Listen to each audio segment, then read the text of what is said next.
Merci. Je donne la parole maintenant à Madame Danielle Simonet.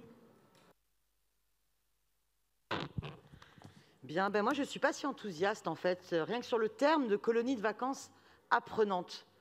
Parce que ça veut dire quoi? Ça veut dire que donc il y a des colonies de vacances où on n'apprend rien. Mais quel mépris de la part de ce gouvernement de ce que représente l'éducation populaire.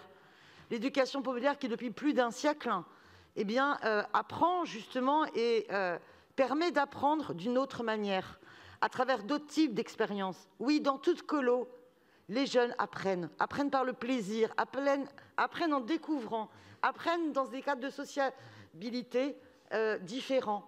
Et ils apprennent plein de choses sur le monde qui les entoure, sur eux-mêmes, sur l'altérité.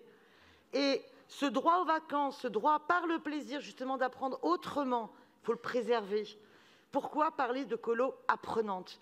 Voilà que c'est un culte en fait qui ferait bien d'apprendre au gouvernement ce que c'est que l'éducation populaire, vont expliquer depuis l'été dernier à l'éducation populaire quelle est la seule façon d'apprendre. Et on va essayer de plaquer des méthodes de l'école dans les colonies de vacances. Quel dommage.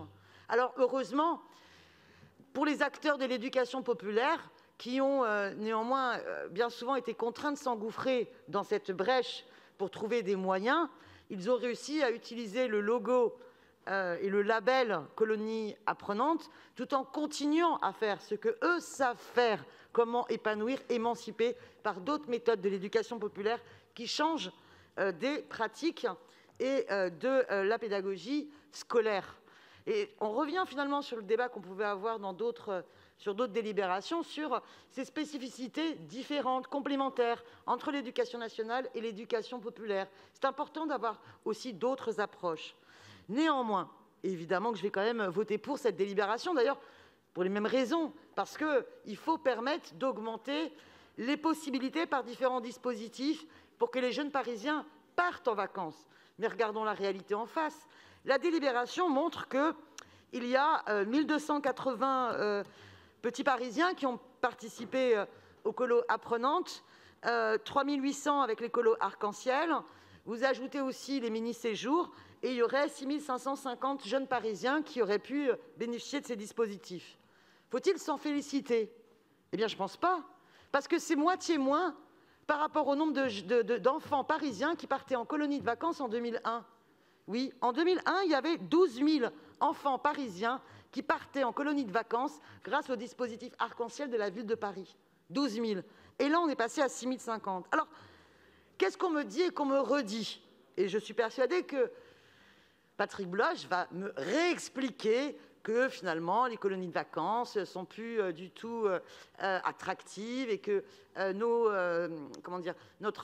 culture des parents a changé par rapport aux colonies de vacances et que la demande chute énormément et que c'est pour ça que la ville a réduit ses budgets et avait même envisagé en 2018 de supprimer purement et simplement les colonies de vacances. Et fort heureusement, la mobilisation des parents que j'avais soutenue ainsi que d'autres élus dans cet hémicycle a permis d'empêcher cela. Mais cette année, moi j'ai rencontré des parents qui voulaient s'inscrire au niveau des colonies de vacances et tout était complet. Je crois que c'était au mois d'avril qu'il y avait sur l'ensemble des dispositifs, il n'y en avait qu'une où il restait un petit peu de place. Je ne sais plus ce qu'on m'avait montré comme capture d'écran.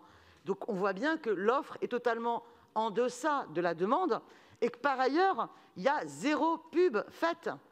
Aucune campagne, pourtant la ville de Paris, généralement, en termes de communication, ça vous savez faire. Sur bon nombre de thématiques, on fait beaucoup plus de communication que de mesures en tant que telles. Oh, ici, écoutez, c'est quand même une critique qui est largement partagée, pas simplement par des groupes dans cet hémicycle. Bon, et bien là-dessus, il n'y a pas de communication. Là-dessus, il n'y a pas un petit flyer qui est transmis à tous les parents dans toutes les écoles pour leur dire, dès la rentrée, sachez, projetez-vous dans l'été prochain. Vous avez des colonies de vacances qui sont disponibles et qui coûtent finalement peu cher en partant du coefficient familial et qui peuvent permettre à votre enfant de pouvoir avoir une expérience unique en mixité dans des cadres d'éducation populaire extrêmement exigeants. Bon, résultat, on a moins d'un jeune Parisien sur 50 qui participe à ces colonies de vacances. Alors, je n'ai pas les chiffres sur Paris des enfants qui ne partent pas en vacances. Si vous les avez, ça m'intéresse beaucoup. Est-ce qu'il y a des documents d'analyse, notamment au niveau des quartiers politiques de la ville, qui permettent de faire remonter ces données-là. Parce que nationalement, c'est un enfant sur 4 qui ne part pas en vacances. Il faut conclure. Et je conclus, il faut garantir le droit aux vacances pour toutes et tous, voilà, et qu'on ait une véritable Merci, Madame politique d'aller Simonet. vers pour le permettre. Je donne